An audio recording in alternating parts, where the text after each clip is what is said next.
Account freeze মামলায় supreme কোর্টে স্বস্তি পেল না কালীঘাট তৃণমূল। ফ্রিজ করা অ্যাকাউন্ট থেকে টাকা দেওয়া নিয়ে ইডির বক্তব্য জানতে চাইল সুপ্রিম কোর্ট।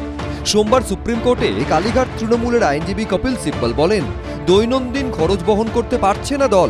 36টি আলাদা অ্যাকাউন্ট ফ্রিজ করা হয়েছে। 215 জন কর্মচারীর বেতন দেওয়া যাচ্ছে না। অ্যাকাউন্ট ফ্রিজ হওয়ার নিশ্চয়ই যথেষ্ট যুক্তিগ্রাহ্য কারণ রয়েছে। আর আমরা তো বারবার বলেছি যেটা দেখা দরকার যে সরকারি টাকা বেআইনিভাবে অ্যাকাউন্টে গেছে কিনা, বালি, কয়লা, গরু, ডোলোমাইট, পাথর এ সমস্ত কিছুর টাকা গেছে কিনা, এক্সটর্শনের টাকা গেছে কিনা।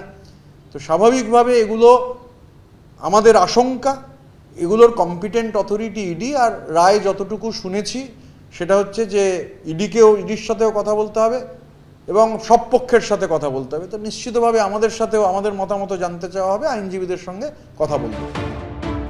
কালীঘাট তৃণমূল সূত্রে দাবি, তাদের মোট 5টি ব্যাংক অ্যাকাউন্ট ও 31টি ফিক্সড ডিপোজিট রয়েছে। এগুলিতে 1000 কোটিরও বেশি টাকা রয়েছে। ফিক্সড ডিপোজিট ভাঙলে সেই টাকা জমা হবে ফ্রিজ হওয়া অ্যাকাউন্টেই। এর মধ্যে অনেক ফিক্সড ডিপোজিট করা হয়েছিল ইলেকটোরাল বন্ডের টাকা দিয়ে। তৃণমূল তো এখন নির্মূল হয়ে গেছে। তৃণমূলের লড়াইটাই হচ্ছে এখন ওই 13-14টা নাকি শুনেছি ওদের অ্যাকাউন্ট আছে, আর ওর মধ্যে কয়েক হাজার কোটি টাকা পড়ে আছে। ওর দখলটা কে নেবে সেই নিয়ে লড়াই। অন্যায় যে হয়েছে, অর্থনৈতিক অন্যায় হয়েছে, এটা নিয়ে তদন্ত চলছে।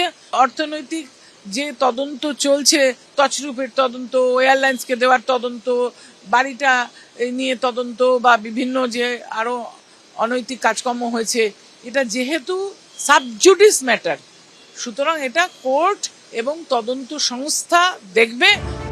ইতিমধ্যেই তৃণমূলের একাধিক ব্যাংক অ্যাকাউন্টে ডেবিট ফ্রিজ করে দেওয়া হয়। ইসিআইআর দায়ের করে তদন্তে নেমে অ্যাকাউন্টের সমস্ত টাকায় ফ্রিজ করে দেয় ইডি। এ নিয়ে কলকাতা হাইকোর্টে দ্বারস্থ হয় কালীঘাট তৃণমূল। 10ই জুলাই অ্যাকাউন্ট ফ্রিজ সংক্রান্ত মামলায় কলকাতা হাইকোর্টে দ্বারস্থ হয় ব্যাংক কর্তৃপক্ষ। সেই সময় কয়েকটি শর্ত বেঁধে বিচারপতি সৌগত ভট্টাচার্য নির্দেশ দেন, দৈনন্দিন কাজ ও মামলার খরচের জন্য 3টি অ্যাকাউন্ট ব্যবহার করা যাবে। তবে অ্যাকাউন্টগুলি পরিচালনার ভার কালীঘাট তৃণমূলের হাতে থাকবে না।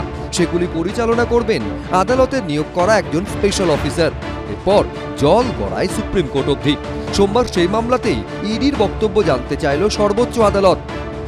মহামান্য বিচারপতিরা যথেষ্ট এই সংবেদনশীল মামলা সহানুভূতির সঙ্গে, কর্মীদের প্রতি সহানুভূতির সঙ্গে বিষয়টি শুনেছেন এবং ইডিকে তারা বলেছেন যে যাতে দৈনন্দিন খরচ এবং কর্মীদের এটা কি করা যায় সেটা দেখুন। সেটা পরের দিন বোধহয় ইডির তরফ থেকে ইডি বক্তব্য জানানো হবে। 11ই আগস্ট সুপ্রিম কোর্টে এই মামলার পরবর্তী শুনানি। বিজেন্দ্র সিংহ, আশাবুল হোসেন, ব্রতদীপ ভট্টাচার্য, এবিপি আনন্দ। এবিপি আনন্দ, এগিয়ে থাকে, এগিয়ে রাখে।